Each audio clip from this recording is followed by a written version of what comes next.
Communications Director Hope Hicks was stepping down came as a shock to people in and out of the White House. According to NBC News, Hicks only informed President Trump of her decision to resign earlier yesterday. And it came a day after she acknowledged to members of the House Intelligence Committee that she sometimes tells white lies for the president. But it's one of many level 5 storms facing the White House right now. The president's family is reportedly fighting with his chief of staff. According to Axios, Jared, Ivanka, and Don Jr. let it be known to friends they are furious with Kelly and his allies. Adding gasoline to that fire, former White House Communications Director Anthony Scaramucci piled on this morning against the man who fired him. The morale inside the White House, you're a great reporter. You've got great reporters on staff here. The morale's terrible. The reason why the morale's terrible is that the rule by fear and intimidation does not work in a civilian environment. And so here we are. It's messed up. It'll be up to the president to figure out if he wants to fix it or not. If he doesn't, well, the question is whether or not the president is contributing to the turmoil. I predict more departures. You predict more departures. There'll be more departures. Well, Kushner has been weakened in recent days by a number of troubling headlines like this one from the New York Times. The Times cites 3 people familiar with a White House meeting. Catch this one. Between Kushner and the founder of a private equity firm in the White House. Later, that firm lent nearly $200 million to Kushner's family's real estate company after meeting in the White House. The day before, the White House reported officials in the White House were concerned that Kushner was naive and being tricked in conversations with foreign officials. As if all that wasn't enough, the president is also publicly and privately feuding with his attorney general. According to the Times, behind the scenes, Trump has derisively referred to Sessions as, catch this, Mr. Magoo. That's what he calls his attorney general, Mr. Magoo. And he's told associates that he has hired the best of lawyers for his entire life, but is stuck with Sessions, who is not defending him and is not sufficiently loyal. This is the president complaining about his attorney general. On top of all that, another staff shakeup might be coming. My colleague Nicole Wallace reported today that the White House is preparing to replace National Security Advisor H.R. McMaster as early as next month to tout what he... Communications director, but more importantly, she's been one of his closest and most trusted aides. That announcement, of course, coming just a day after she admitted to congressional investigators she's told white lies on the president's behalf. Meantime, Donald Trump's son-in-law and senior advisor, Jared Kushner, fighting to survive himself in the White House, though that may not be his biggest problem. Federal prosecutors reportedly looking at massive loans given to his troubled business. And Attorney General Jeff Sessions pushing back after the president calls his handling of complaints against the FBI disgraceful. The Washington Post saying their relationship has hit a new low, with Mr. Trump labeling his longtime supporter, Mr. Magoo, behind closed doors. We begin this hour at the White House with CNN's Caitlin Collins. Caitlin, in terms of Hope Hicks and this resignation, is it tied to that testimony?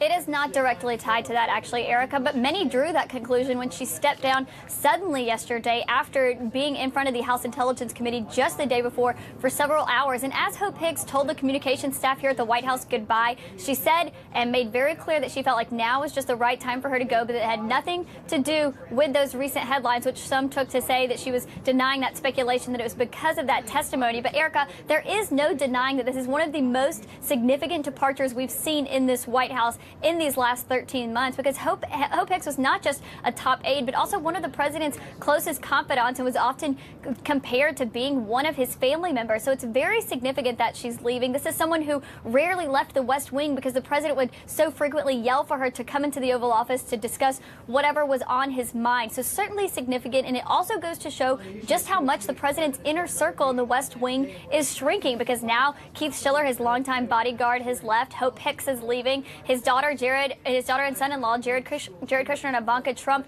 are not seen to be long for this world. So it's a very big question of just how many of the president's top aides are really left here that truly know him, and who will fill that role. As we just said, that's a role that has been entertained by many people in just 13 months here, Erica, and it's a question of who really wants a job like that.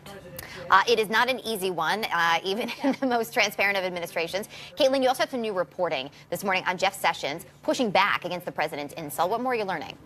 Well, the president is actually furious with Jeff Sessions, not just as he has been over the last almost year now, but he is furious with Jeff Sessions because of what he did yesterday in response to the president's tweet where he called Jeff Sessions disgraceful and criticized the way that the Department of Justice is handling those alleged surveillance abuses. The president was saying it was disgraceful in a tweet, and though Jeff Sessions has not responded when the president called him weak, very weak, or said he regretted picking him as the attorney general, Jeff Sessions did put out a statement yesterday pushing back against the president, defending the Department of Justice, and that did not sit well with President Trump. And a source familiar with his demeanor tells me that he was indignant yesterday after that statement from Sessions came out. And it's just the latest spat in this long simmering feud, Erica, between the president and his attorney general, someone he has been frustrated with since he recused himself from overseeing the Russia investigation last March. I also want to ask you about Chief of Staff John Kelly, Caitlin, making light in some ways of the dysfunction in the White House. What is he saying? Yeah, that's right. The Chief of Staff, John Kelly, actually just appeared at a Department of Homeland Security event somewhere he used to helm, and he had something to say about what it's like in the West Wing. Listen to this. 6 months, the last thing I wanted to do was walk away from one of the great honors of my life, being the Secretary of Homeland Security. But I did something wrong, and God punished me, I guess. So, Erica, John Kelly laughing there, but it's hard to deny that this is quite some job he's had for the last few months, especially over the last few days with a flurry of headlines, lots of turmoil happening currently in the West Wing. Yes, turmoil that does not appear to be letting up anytime soon. Caitlin, thank you. In terms of that toxic relationship between President Trump and his attorney general, well, it's raising more than just eyebrows. It may also raise legal questions. The Washington Post reporting special counsel Robert Mueller is looking into the president's apparent efforts last summer to oust Sessions. CNN Justice reporter Lara Jarrett joins us now from the Justice Department with more on that. So what are we learning here? Well, Erica, while the president is fuming, lashing out his attorney general, the Post is reporting that special counsel Mueller is looking back in time, really, zeroing in on a period of time in late July and August of last year where we all remember Trump lashing out again on Twitter about Jeff Sessions, calling him everything from weak to beleaguered, going as far as telling the New York Times that if he had known that Sessions was going to recuse from the Russia probe, he would not have hired him in the first place. But the Post is reporting that Mueller is paying attention to this not just because of the name calling, but because it could potentially go to issues of obstruction of justice. Because, of course, the issue in all of this, in the legal sense, is whether the president had a corrupt intent. And so the Post reports that Mueller's team is actually questioning witnesses about this issue and about the reason fueling those tweets, and if the reason behind it was to oust Jeff Sessions so that it would essentially change the course of the Russia investigation, then that could be a potential sticking point for the president, Erica. Laura Jarrett with the latest there. Laura, thank you. Thanks. President Trump's son-in-law, meantime, Jared Kushner, facing blistering scrutiny over his finances. The New York Times reporting Kushner's troubled family business received more than $500 million in loans after White House meetings with potential lenders. And a source tells CNN New York's banking regulator is looking into Kushner's ties to 3 banks. I want to bring in our panel now. Patrick Healy, CNN political analyst and deputy culture editor for the New York Times. Caitlin Huey-Burns from Real Clear Politics, and CNN senior political analyst Mark Preston. As we look at all of this, look, there's the chance here everything could be completely above board, but this is why we know government officials divest before they move into those roles. The optics alone, Mark, raise serious questions.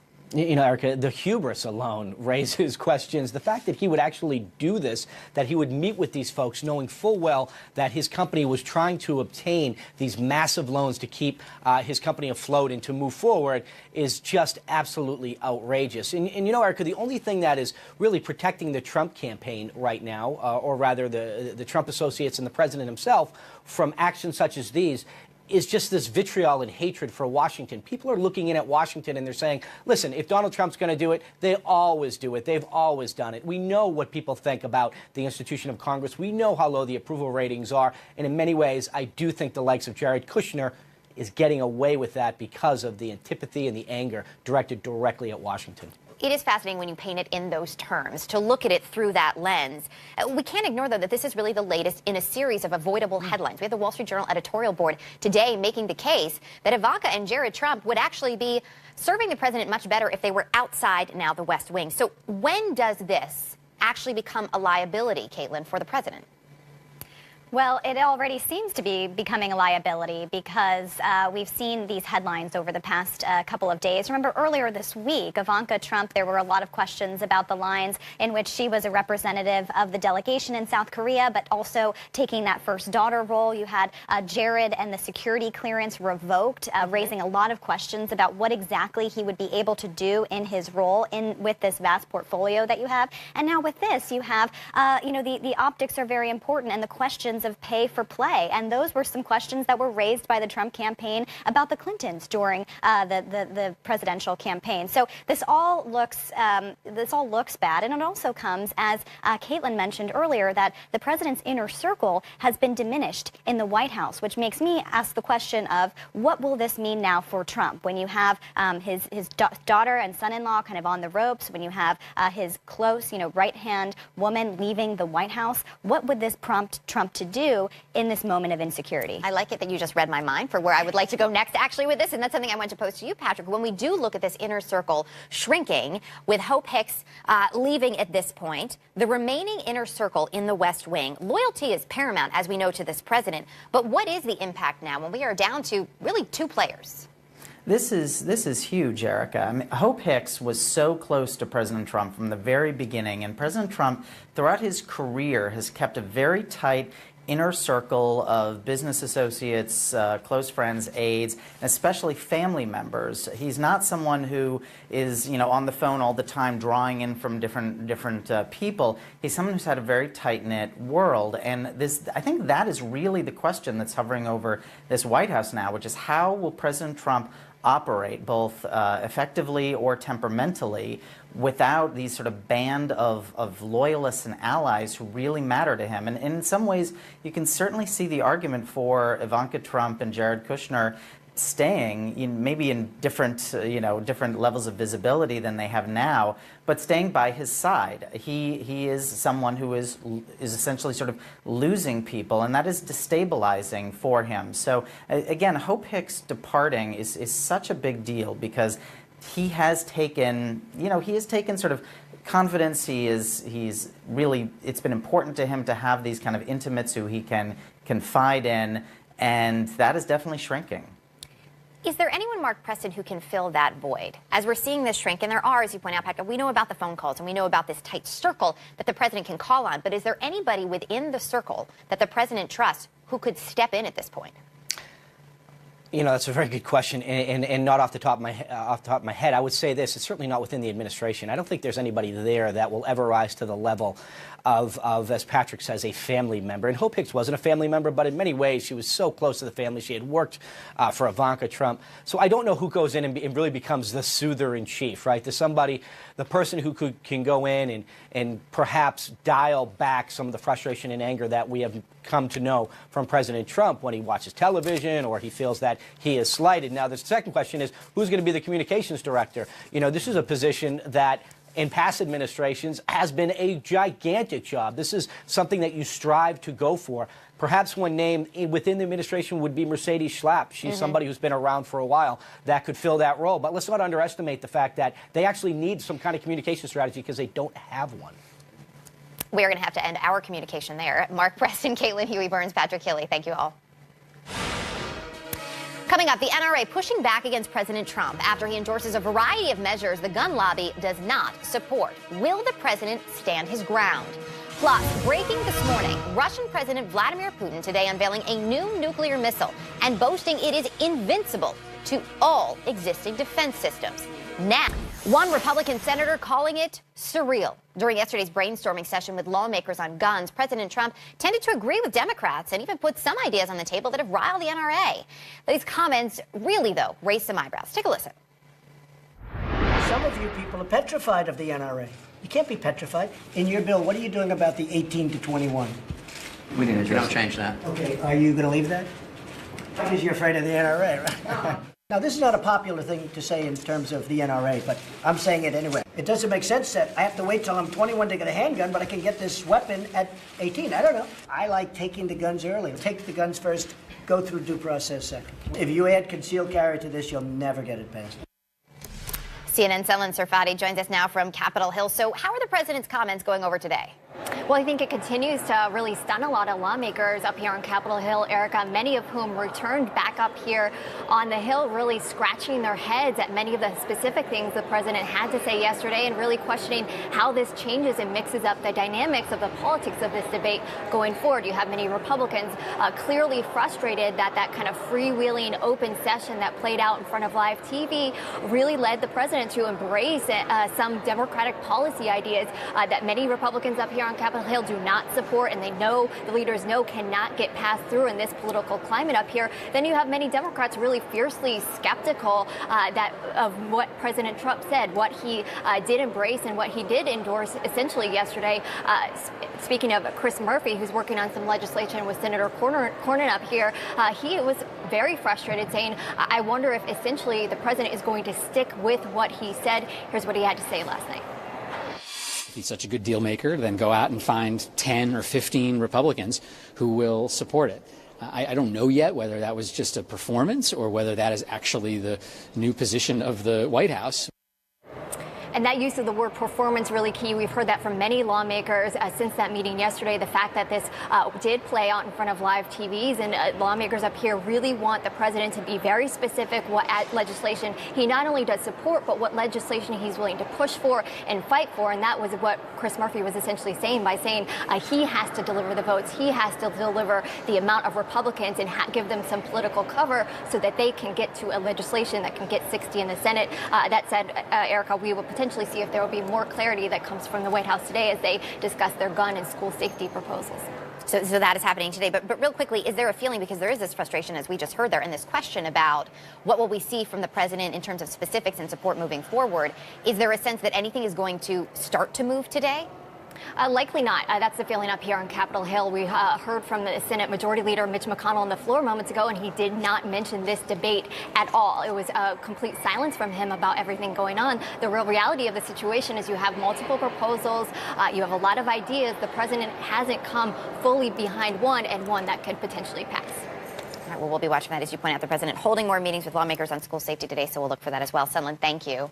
Let's dig in a little bit deeper. CNN political commentator and Democratic strategist Joe Trippi and former presidential writer for George W. Bush, Ned Ryan, who's now head of the conservative group American Majority, both joining me. Gentlemen, good to have both of you here. There is a lot of question and a legitimate question this morning about where the president stands and what his words will mean not just today but tomorrow. In fact, take a listen. Crossed everybody's mind. Is this the Tuesday Trump or the Thursday Trump? It's a Wednesday, so don't know. We'll see. I hope that he sticks to it. He expressed support to raise the minimum age for assault weapon purchase to 21. Senator Feinstein and I have legislation to do that. And so it's just been introduced today. So I hope that he sticks to it. Skepticism there, not just coming from Democrats, but from Republicans as well. The president and the White House have not been firm, specifically when we talk about raising the age limit to 21. And we have seen the president go back and forth before. Immigration, a perfect example here, Ned. So do you agree with Jeff Flake? Is there a legitimate question here about where the president will be today or even tomorrow?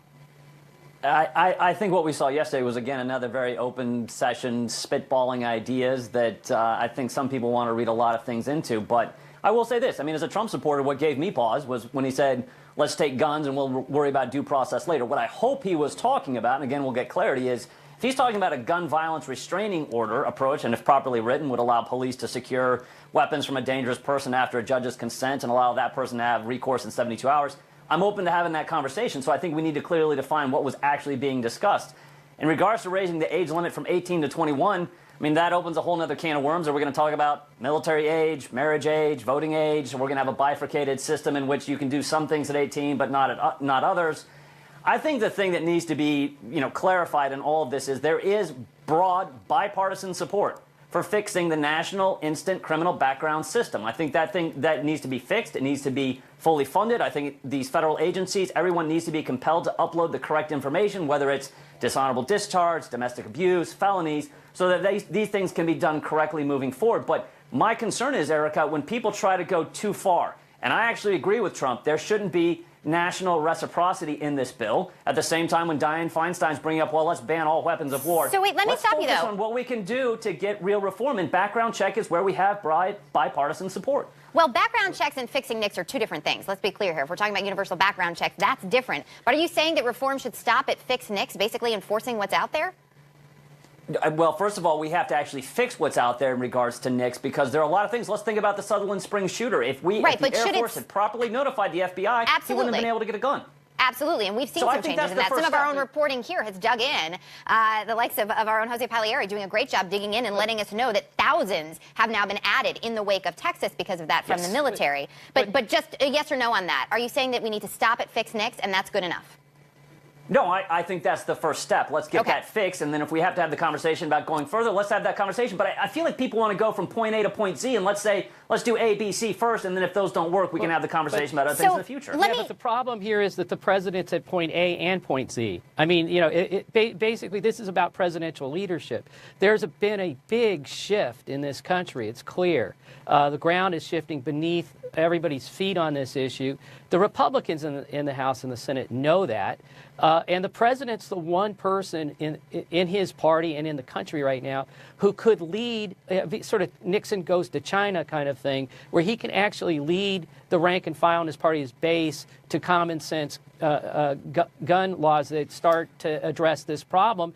But no one knows where he is. This is like the Bill of Love.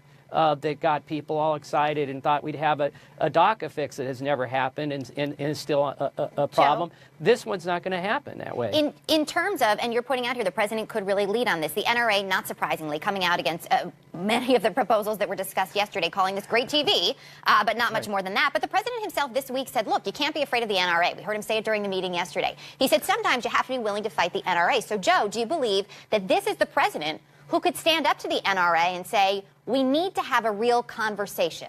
Well, he said things like this before in other instances and then backed away once the backlash came from the base. So we'll see what happens. I agree, Ned, that the real interesting one was taking guns and then doing due process later.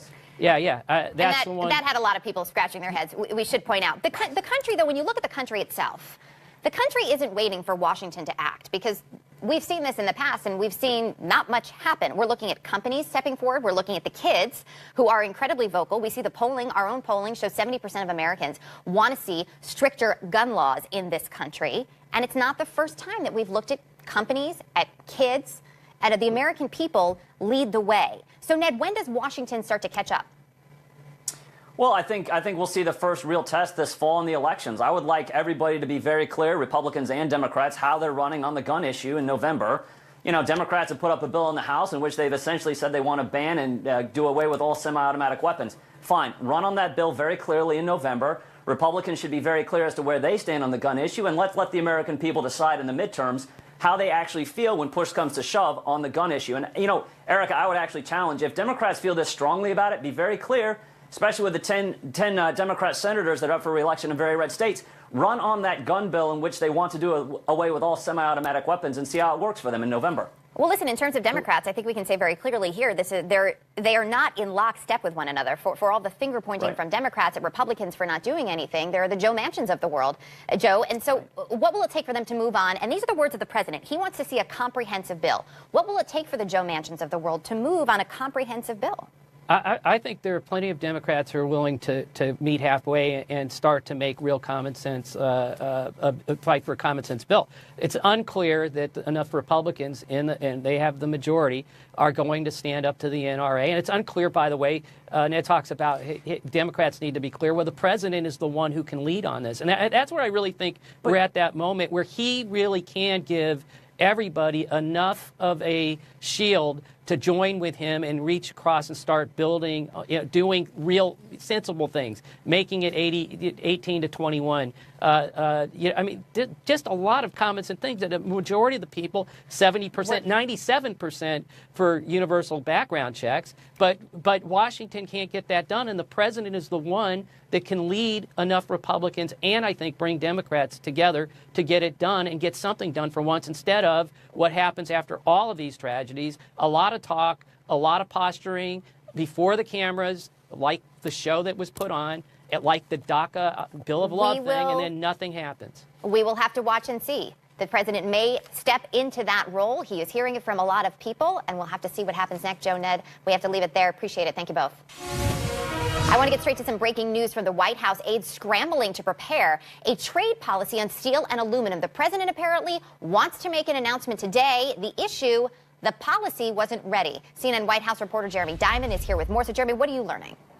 Yeah, that's right, Erica. Well, the president told aides yesterday that he was eager to make this policy announcement on steel and aluminum. White House aides have been crafting this policy in recent weeks. The president has been eager to impose these trade tariffs on steel and aluminum imports to protect the domestic manufacturers of those products. But the president, despite wanting to make that announcement, the policy isn't actually ready. White House aides yesterday morning were meeting with lawyers from the Office of Legal Counsel, the White House counsel's office, who indicated that it would take perhaps weeks before they could actually have a policy ready to issue this proclamation that would levy these steep tariffs on steel and aluminum imports. There was a lot of confusion and chaos at the White House this morning, even among those aides who have been working to craft this policy over the last days and weeks. And this morning, a White House official was telling me they were still going back and forth on whether this announcement would actually happen. The latest from the White House is that it now appears that those aluminum and steel executives who were quickly ushered over to the White House overnight will now, instead of being present for a major announcement on steel and aluminum trade tariffs, will instead be participating in a listening session behind closed doors with the president and the Commerce Secretary, Wilbur Ross. But a lot of this still in flux. It's unclear why exactly the president did want to make this sudden announcement on steel and aluminum tariffs, or to at least speed up that process. But of course, we know that in the last couple of days there have been a string of negative headlines that have impacted this White House. And clearly the president was looking to change that message and to pivot back to his agenda. Trade issues, of course, at the center of all of that. Erica? All right, Jeremy Diamond with the latest for us there. Thank you. Still to come, a new threat from Russia. Vladimir Putin today unveiling a nuclear missile, which he claims is invincible, saying it's a direct response to U.S. policy. Well, now the United States is responding. Breaking news, a U.S. official telling CNN there is considerable doubt over Vladimir Putin's claim that Russia has an invincible new missile. Earlier this morning, the Russian president unveiling a new weapons system at Moscow's version of the State of the Union address. He showed off that new missile technology, which included this demo on how he says it could dodge NATO defenses. CNN senior international correspondent Matthew Chance is live in Moscow. So what else do we know about this, Matthew? Well, Vladimir Putin was really talking up these new strategic missile defenses and weapons that they've developed, including a new intercontinental ballistic missile, which can strike at extremely long range. He showed videos of that as well taking place. A hypersonic weapon, which can fly at 20 times the speed of sound and would be able to defeat the US missile defense shield, as well as other missiles that were very maneuverable and could also circumvent the US missile defense shield. He also spoke about a new underwater drone that Russia was developing that could carry a nuclear payload. So that's something for military strategists and experts in the United States to fret about.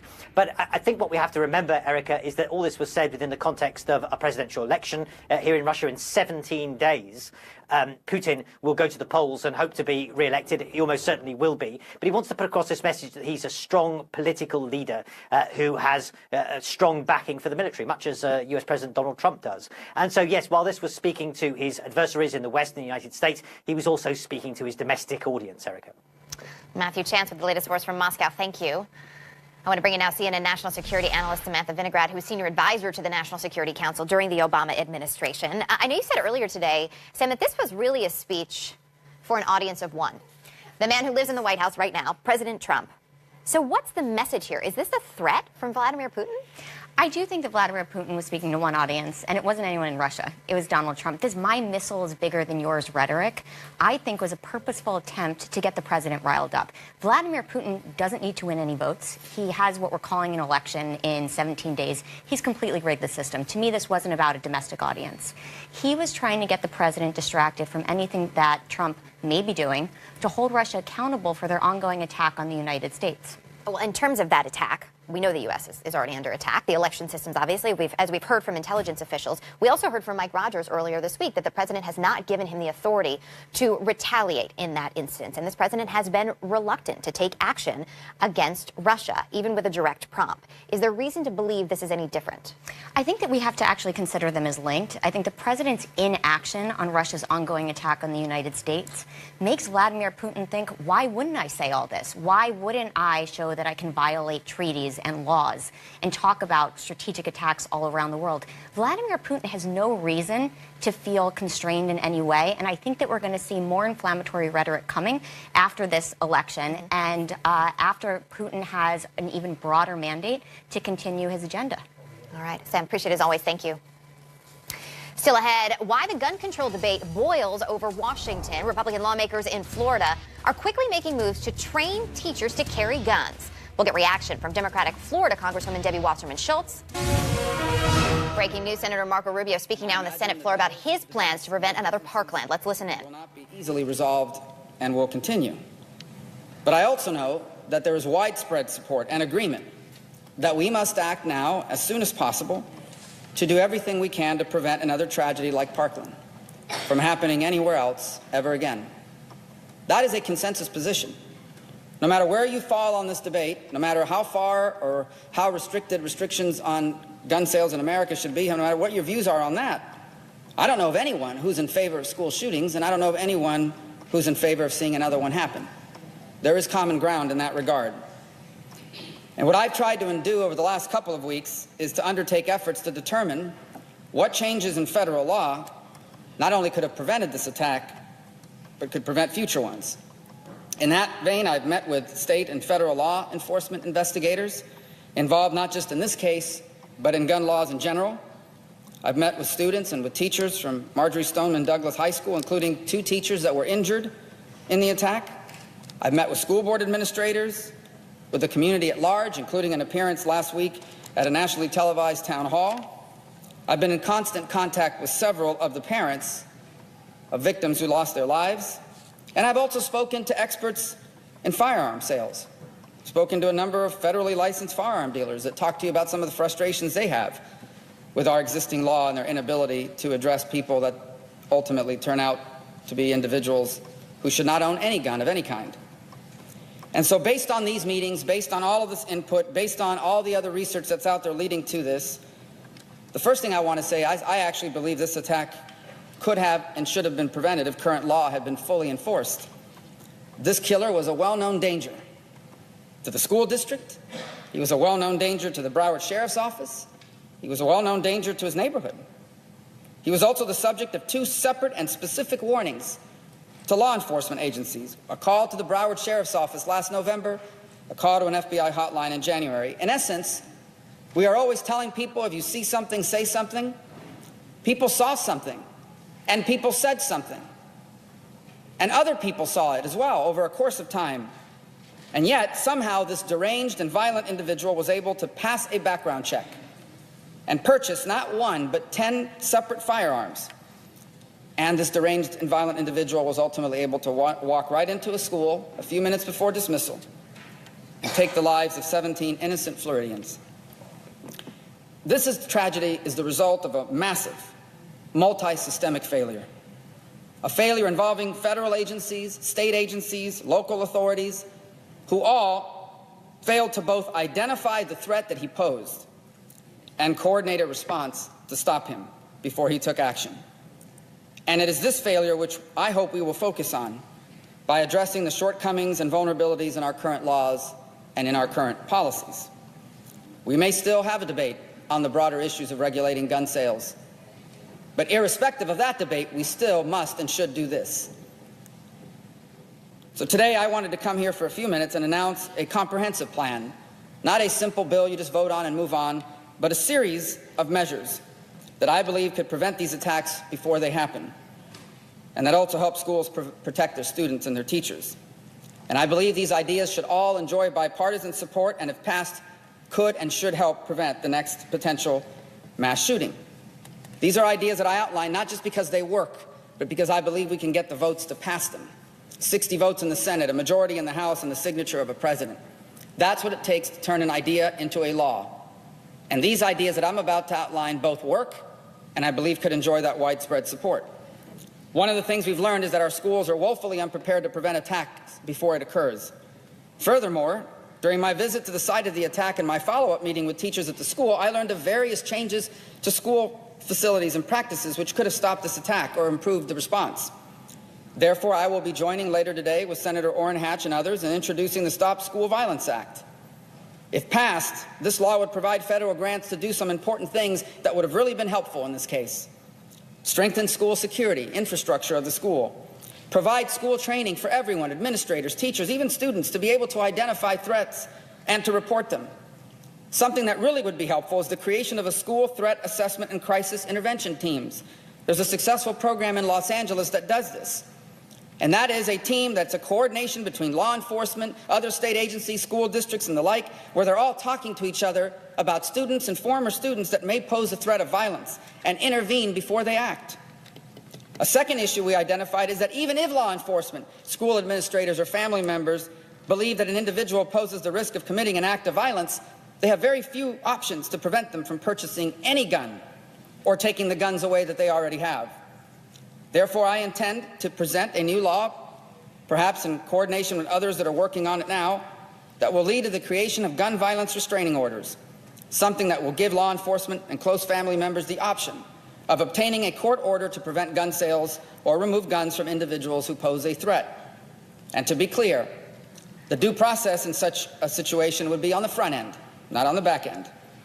The third issue we uncovered is that federal law appears to discourage school systems from reporting dangerous students to law enforcement. I don't support criminalizing all school conduct or school misconduct, but a student who has threatened violence, who has exhibited violent behavior, needs to be reported to law enforcement. A student that's committed a crime by issuing a threat of death using social media, that is a crime under Florida law. That needs to be reported. But under Broward County school policies, pursuant to something called the Promise Program, reporting a student, a dangerous one, to law enforcement is the sixth step, step 6 in their plan. Therefore, I intend to propose changes to the Federal Youth Promise Program so that a school district plan under this program does not delay and does not discourage law enforcement from being alerted to dangerous and violent or hazardous behavior. Fourth, we need to strengthen background checks. And that's why I've joined with my colleagues on both sides of the aisle, pushing for the immediate passage of Fix NICS, something that will require all federal agencies and incentivize every state to fully report relevant information to the National Background Check Database. Because a background check is only as good as the information that is on it. And this deranged killer was able to buy guns on 10 separate occasions because he would have passed any background check, because none of the stuff that was known about him was reported to that system. Fifth, we must begin to prosecute the purchase of guns by people prohibited from doing so. Next week, I hope to be joining a bipartisan group led by Senators Toomey and Coons in filing the Lie and Try bill, which will require the FBI to notify states when someone who's not allowed to buy a gun tries to buy a gun and fails the background check, so they can be investigated, so they can be prosecuted. In addition, we will be presenting a new law to provide more prosecutors to go after straw purchases, which is where someone goes and buys a gun on behalf of someone else because that someone else could not pass the background check. Now, there are some additional reforms that I'm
shines a light on where this